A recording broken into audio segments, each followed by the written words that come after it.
Let's just take a look at this sample Pokemon card. At the top, we have the name, and then we have a small image of Charizard. In this case, Charizard has two types, which is fire and flying. So we're going to display those, and finally, right beneath that, we're going to generate 4 random Pokemon moves that we can display on this Pokemon card. Additionally, we can also press Randomize to get a new random Pokemon.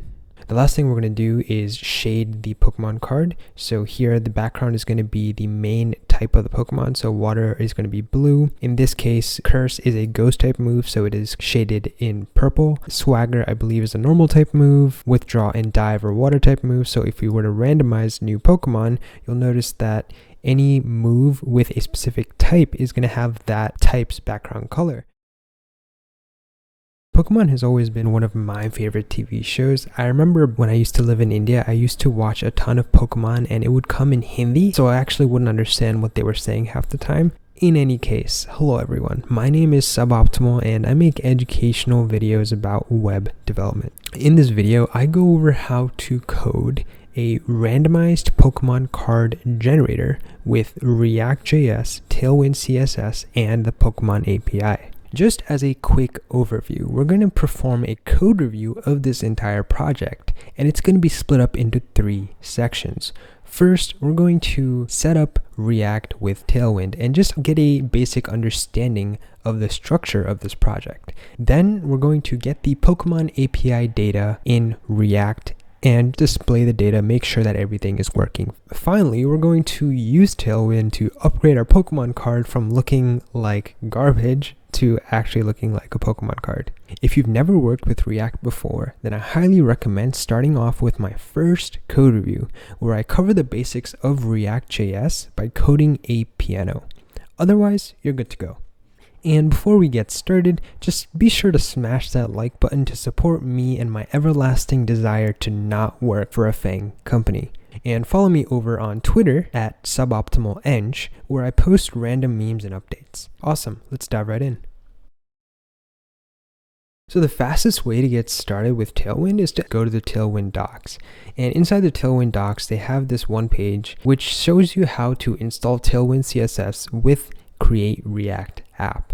Now there are a few more commands here, but I don't want to dive too deep into them because I just want to jump straight into the tutorial, but you're just going to have to follow these commands. And once you follow these commands, the best way to ensure that you have Tailwind properly installed is to replace the boilerplate code here with a specific div using some of the Tailwind classes to see if Tailwind has been set up properly. And you can just run npm start, and if you do that, you'll get a simple box with a white border and a red background. And you're going to notice here that inside of the div, I specified these classes like W60, H60, border 4, BG red 900. All of these have a internal representation inside of Tailwind as to what that is going to be changed into. So for example, W60 is a utility class that translates to with 15 REM. The reason Tailwind has it like this is just so that it's really easy to remember. And that's what's really great about Tailwind is it just sets everything up for you really well. You can tell from this image right here, because I suck at CSS. I am absolutely terrible, but the fact that I was able to build a Pokemon card that looks as good as this does is insane, and it just goes all into Tailwind. Like Tailwind has helped me tremendously in building this beautiful UI. So now that we've made sure that Tailwind is set up properly, the next thing to do is to just structure our project. We have 2 specific components. Technically, we have 2, right? We have a Pokemon card and we have a randomize button. And what we want to do is when we press randomize, we want to go to the Pokemon API and get Pokemon information and display that in the Pokemon card. If we had a ton of different filters, like only randomized from Pokemon within a specific generation of a specific type of a specific size or something like that, right? If we had a ton of filters, then I would have separated this part into a separate component, maybe like a filter Pokemon card component. But because I just have a randomize button and a Pokemon card, I'm going to include both the button and the Pokemon card inside of the PokemonCard.jsx file. So that's going to be the structure of this project. We're just going to have a simple component called PokemonCard.jsx, and that's going to include not just the Pokemon card, but also this randomize button. And so here you can see that all I'm doing is just setting up the PokemonCard.jsx file. I'm creating a component, and we're showing the same div that we had before, and we're going to export that and import that into our app. We can call upon it by just writing it like so, and that'll call the render function and render a box. And so at the end of the day, all we really did was set up our project with Tailwind CSS, React, and a Pokemon card component that we're going to actually do everything inside of. Just as a quick reminder, right now we finished up the first part of this project. Now we're going to go to the second part, which is fetching data with the PokeAPI and displaying it on screen. When we're storing information for a React component, we want to store it inside of the state, because whenever this changes, we want to re-render our Pokemon card. So if this data were to change, if we were to load a new random Pokemon card and change this data, then we want to re-render our Pokemon card. For the case of this Pokemon card, there's a few things that we want to store. First, we're going to store the Pokemon name. Then we're going to have the Sprite URL, which is just a URL of the image that we display here. And we're going to have an array of Pokemon types. You'll notice here that some Pokemon have one type. For example, a Pikachu is of type electric, but other Pokemon like a Venusaur can be of type grass and poison. And finally, we're going to store the Pokemon moves as well inside of an array, because every Pokemon card should have 4 Pokemon moves. The PokeAPI is a website that allows you to use HTTPS requests to get information on all available Pokemon. This website has a lot more information than you might need, so what we're going to first need to do is get some Pokemon data and see what we actually need to store. And in order to test out what data the PokeAPI is returning, we're going to have to create a asynchronous function that fetches the data from the PokeAPI and just displays it. I decided to call it load random Pokemon card because it's going to load the data using the PokeAPI and change the UI inside of our React application. And when is this card going to run? It's going to run once our component has already mounted. And this is going to be an asynchronous function, because when you're making requests to a server, that's just an asynchronous process. In order to simplify the process of requesting information from the PokeAPI, I npm install Axios. Axios is a library that simplifies the process of making HTTPS requests, and you can see it clearly here. So first, what I do is I randomly generate a Pokemon ID, and this Pokemon ID is going to be between 0 and 151. It's pretty straightforward to use Axios. All we have to do is say axios.get and then pass in the URL that we want to get the information from. In this case, we just want to get some information about a specific Pokemon, and it's going to be a completely random Pokemon, and let's just console log that information to see what we get. And this is a point in the project where I finally figured out what data I need to store and what data I need to throw away. There was a lot of information, as you'll see here, that is unnecessary for a Pokemon card, but that's just my Pokemon card, right? My Pokemon card has the types and it has the moves, things like that, but your Pokemon card might be a little different, so you might want to go into these data points and see what you can use to make your Pokemon card a little bit different, anything like that. And so now that we have these values in the state and they're all empty, we want to populate these values. Right now, when we get a specific Pokemon, we get all the possible moves that it can learn. But we don't want to display 76 moves in a Pokemon card. We only want to display 4. So in this case, I create an empty array, and while the length of the 4 random Pokemon moves array is less than 4, we want to add a random move. And how do we pick a random move? Well, we can get the length of the array, so if in this case the length is 76, and pick a random number. And as long as it's not already inside of our 4 random Pokemon moves, then we can just add it. And you're going to notice here that I have to run another Axios query with the 4 random Pokemon moves, because inside of the Pokemon object that we got earlier, it doesn't contain all the information we need. We need the move's name, power, and type, but what is returned from the Pokemon object does not contain that information. So for each of the random moves, we're going to create a Axios query to get more information about that move, and we're going to pass in the name of the move. So here's what the Pokemon moves array would look like, which is Horn Attack has a power of 65 and the type is normal. Focus Punch, power of 150, type is fighting. We have all the information we actually need. The name of the Pokemon, we have the sprites, which is returned inside of the original Pokemon object. We have the types of the Pokemon. So for example, Venusaur is poison or grass and poison, so we have that. Finally, we also have the Pokemon moves, which we just generated. That's what we're going to be doing inside of our load random Pokemon card, is we're going to be running everything that I just showed to get the Pokemon, then get the moves of the Pokemon, and then set the state of the card. Between here and here, we're doing 5 calls to the Pokemon API. So that's going to take some time, right? It's going to take some time. So as it is loading, we want to display that to the user that currently something is loading. I have this isLoading variable, which as soon as we start the load random Pokemon card function, we set it to true.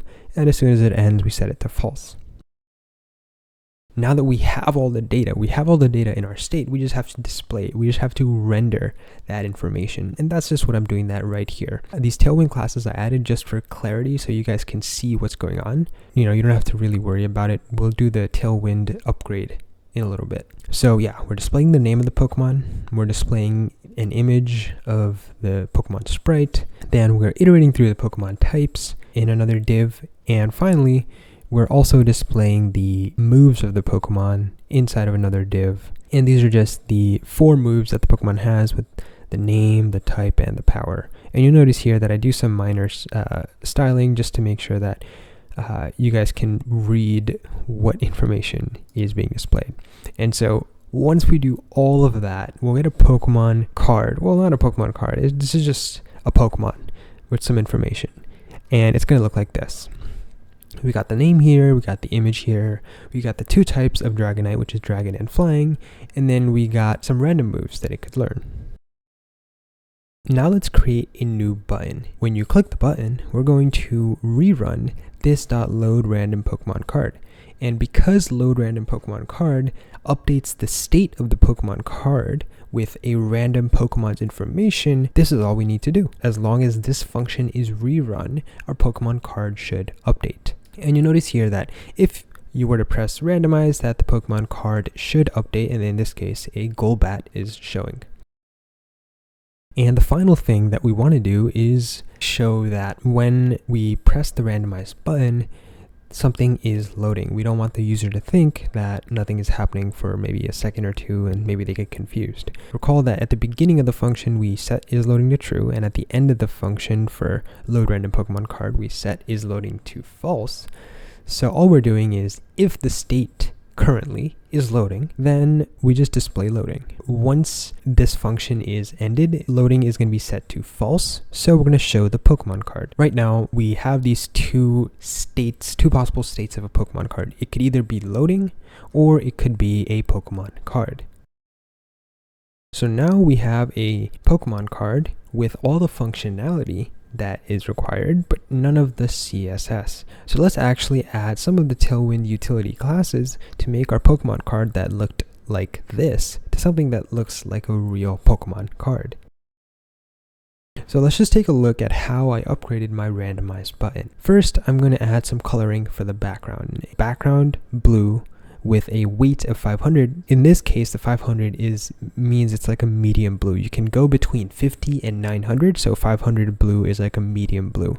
And if you were to hover over it, it's going to be a little bit darker shaded blue at 700. And then I'm going to have a border black just so you can see where the border of the button is, and have a 4 border, which I think the limits are between 1 and 9. So 4 is again a medium size for a border. And we're going to do rounded XL, which is just rounding this randomize button with a margin of 2. Margin is outside of this button, so you can see the distance between this randomized button and the div right beneath it, which is Goldeen, which is the name of the Pokemon. So that's the 2 margin, and then P stands for padding.